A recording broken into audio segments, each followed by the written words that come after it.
ഈശോമിശിഹായ്ക്ക് സ്തുതിയായിരിക്കട്ടെ ബ്രദറെ. ഞാൻ മാനന്തവാടിയിലെ ലില്ലിയാണേ. എനിക്ക് ഒരു സാക്ഷ്യം കൂടി പറയാനുണ്ട്. ഞാൻ ഒരു സാക്ഷ്യം പറഞ്ഞിരുന്നു ഇന്നാള്. ഞാൻ ഡിസംബർ മാസം ധ്യാനം കൂടി വന്നു കഴിഞ്ഞപ്പോൾ ബ്രദർ പ്രാർത്ഥിച്ച് അച്ഛൻ വെഞ്ചരിച്ച് വെള്ളം തന്നു വിട്ടല്ലോ. അപ്പം ആ വെള്ളം ഇവിടെ കൊണ്ടുവന്ന് ഞാൻ പശുവിന് കൊടുത്തു. ഒരു കുപ്പി ഫുള്ളും പശുവിന് ഒഴിച്ചു കൊടുത്തു കേട്ടോ. പശുവിന് കൊടുക്കാൻ കാരണം എന്താണെന്ന് വെച്ചാൽ 2022 ജൂലൈ മാസം ആ പശു പ്രസവിച്ചു. 2023 ജൂലൈയിൽ പശു പ്രസവിച്ചു. എന്നിട്ട് ആ പ്രസവിച്ചു കഴിഞ്ഞപ്പോൾ ആ പശുവിന് ഭയങ്കര ബുദ്ധിമുട്ടായിരുന്നു പ്രസവം ബുദ്ധിമുട്ട് എന്ന് പറഞ്ഞാൽ ഒരു 9 മണിക്ക് ഒരു ഡോക്ടർ വന്നു. എന്നിട്ട് ഡോക്ടർ നോക്കിയിട്ടൊന്നും അതിന് കുട്ടീനെ എടുക്കാൻ പറ്റുന്നില്ല. പിന്നെ എന്താ വെച്ചാൽ തൊഴുത്തിൽ ഒരു 5-8 ആൾക്കാരുണ്ടായിരുന്നു. പിന്നെ ഒരു 11 മണിയായപ്പോൾ ഇവർക്കൊന്നും പറ്റാത്തതുകൊണ്ട് പിന്നെ ഒരു ഡോക്ടറെയും കൂടി വിളിച്ചു. ആ ഡോക്ടർ വന്നു. ഒരു രാത്രി ഒരു 3 മണി വരെ ഇവരെല്ലാവരും പരിശ്രമിച്ചിട്ടും എനിക്ക് ഈ കുട്ടീനെ പുറത്തെടുക്കാൻ പറ്റിയില്ല. അവസാനം പശു ചത്തുപോകുമെന്ന് കണ്ടപ്പോൾ ഇവർ പറഞ്ഞു കുട്ടീനെ മുറിച്ചെടുക്കുക, അല്ലാണ്ട് ഒരു രക്ഷയില്ല എന്ന് പറഞ്ഞു. അങ്ങനെ പശു ചത്തുപോകുമല്ലോ എന്ന് വിചാരിച്ചിട്ട് ഞാൻ പറഞ്ഞു കിടാവിനെ മുറിച്ചെടുത്തോളാം. അപ്പോൾ ഒരു 7 പേരുണ്ട് കേട്ടോ തൊഴുത്തിൽ. അപ്പോൾ അടുത്ത വീട്ടിലെ ചേച്ചി പറഞ്ഞു എന്തായാലും പശു ചത്തുപോകും, എനിക്ക് കാണാൻ വയ്യാന്ന് പറഞ്ഞിട്ട് ആ ചേച്ചി ഇങ്ങോട്ട് വന്നു. അപ്പോൾ ഞാൻ ഇങ്ങനെ ഈശോയോട് പ്രാർത്ഥിച്ചുകൊണ്ടിരിക്കുകയാണ്. അത് കഴിഞ്ഞ് പിന്നെ ആ പശു പ്രസവിച്ചു. ആ പശുവിന് തീരെ വയ്യാണ്ടായി. അവസാനം ഭയങ്കര ബുദ്ധിമുട്ടായി. അങ്ങനെ പശു രക്ഷപ്പെട്ട് കഴിഞ്ഞിട്ട് പിന്നെ ഞാൻ പശുവിനെ കറക്കുകയൊക്കെ ചെയ്തേ.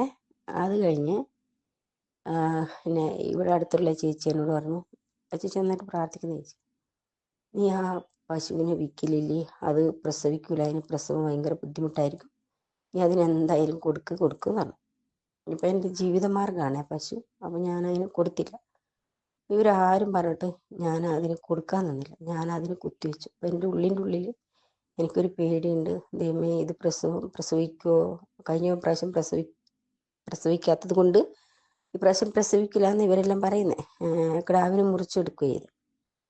എന്നിട്ട് അങ്ങനെ പശു പ്രസവിക്കാനായപ്പോൾ ഈ ജനുവരി മാസമാണ് ഈ പശു പ്രസവിക്കുക. അപ്പം ഞാനിങ്ങനെ അവിടെ വന്നപ്പോഴൊക്കെ ഇതിന് സുഖപ്രസവമാകണമെന്നൊക്കെ ഇങ്ങനെ പ്രാർത്ഥിച്ചായിരുന്നു.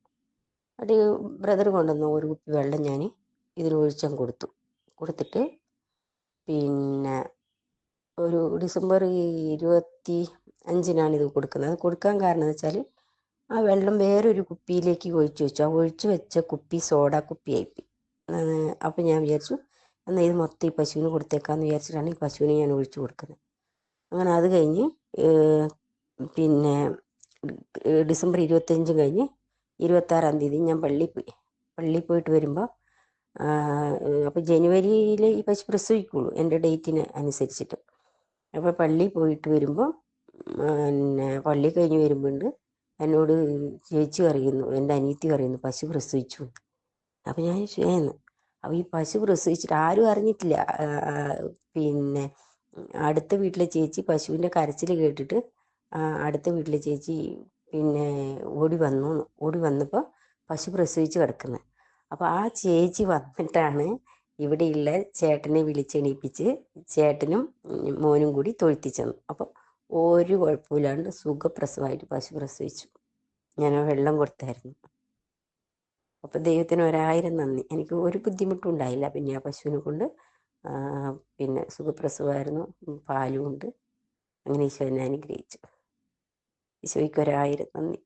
ഞാൻ ധ്യാനത്തിന് വരാൻ കാരണം എൻ്റെ മോന് പിന്നെ ബഥേലിൽ വന്ന് ധ്യാനം കൂടിയായിരുന്നു. കഴിഞ്ഞ സെപ്റ്റംബറിലാണോ ഓഗസ്റ്റിലാണോ എന്ന് എനിക്ക് ഓർമ്മയില്ല. അപ്പോൾ അവന് കല്യാണമുണ്ട്. അന്നേരം ഞങ്ങളുടെ അടുത്താണെങ്കിൽ ഒരു പൈസയില്ല, കടവും കടത്തിൻ്റെ കൂടും. അപ്പം മോൻ അവിടെ വന്ന് ധ്യാനം കൂടിക്കഴിഞ്ഞ് ഇവിടെ വന്നപ്പോൾ എന്നോട് പറഞ്ഞു, അമ്മ ബഥേലിൽ ധ്യാനത്തിന് കൂടിയതിന് ശേഷമാണ് ആരോടെങ്കിലും 1 രൂപ ചോദിച്ചാൽ അവർ തരാമെന്ന് പറയുന്നത്. അതുവരെ ആരെടുത്ത് ചോദിച്ചാലും ഇല്ല എന്നേ പറയുള്ളൂ. അപ്പോൾ അങ്ങനെ പിന്നെ ചോദിക്കുമ്പോൾ തരാമെന്ന് പറയുന്നുണ്ട്. അങ്ങനെ ഞങ്ങൾക്ക് വായ്പ ചോദിച്ചവർ തരുന്നുണ്ട്. അപ്പോൾ ഞങ്ങളുടെ അത്യാവശ്യങ്ങളൊക്കെ നടക്കുന്നുണ്ട്. അത് കഴിഞ്ഞ് കല്യാണമൊക്കെ ഇങ്ങനെ അടുത്ത് വന്നു. അന്നേരം കല്യാണത്തിന് പൈസ വേണമല്ലോ. ഒരു ലോണിന്ന് ഒരു ബാങ്കിൽ ചെന്നിട്ട് ലോൺ കിട്ടൂലായിരുന്നു, നമ്മുടെ ആധാരമൊക്കെ ഇച്ചിരി തെറ്റായതുകൊണ്ട്. അപ്പോൾ എന്നാലും പിന്നെ അവിടുന്ന് കിട്ടൂല എന്ന് വിചാരിച്ചിട്ടും അവിടുന്ന് നമുക്ക് ലോൺ കിട്ടി. അത് കഴിഞ്ഞിട്ട് അതും തീർന്നു, ആ പൈസയും തീർന്നേ. പിന്നെ കല്യാണമായല്ലോ. അപ്പോൾ എന്താ ചെയ്യേണ്ടതെന്നൊക്കെ വിചാരിക്കുമ്പം വേറൊരു ബാങ്കിൽ നിന്ന് ഇങ്ങനെ വിളിക്കുന്ന ലോണ് വേണം, 5,50,000 രൂപ ലോണ് തരാമെന്ന്. അപ്പോൾ അത് പിന്നെ എന്നിട്ട് അവർ നമുക്ക് ആ 5,50,000 രൂപ ഒരു 5-6 ദിവസം കൊണ്ട് നമുക്ക് പാസ്സാക്കി തന്നു. അപ്പോൾ ഇതെല്ലാം അവിടെ വന്ന് ധ്യാനം കൂടിയ പിന്നെയാണേ. അപ്പം ഞാനിത് പറയണമെന്ന് വിചാരിച്ചപ്പോൾ മോൻ പറഞ്ഞു, ഞാൻ പോയിട്ട് പറഞ്ഞോടാം അമ്മയെ സാക്ഷ്യം, ഞാൻ പോകുന്നുണ്ട് എന്ന് പറഞ്ഞു. അതുകൊണ്ടാണ് ഞാൻ അന്ന് പറയാണ്ടിരുന്നത്. ഞങ്ങൾക്ക് എപ്പോഴേലും സമയം കിട്ടിയാൽ ഞങ്ങൾ ഫാമിലി അടക്കം വന്ന് കൂടണം എന്ന് വിചാരിച്ചുകൊണ്ടാണ് ഇരിക്കുന്നത്.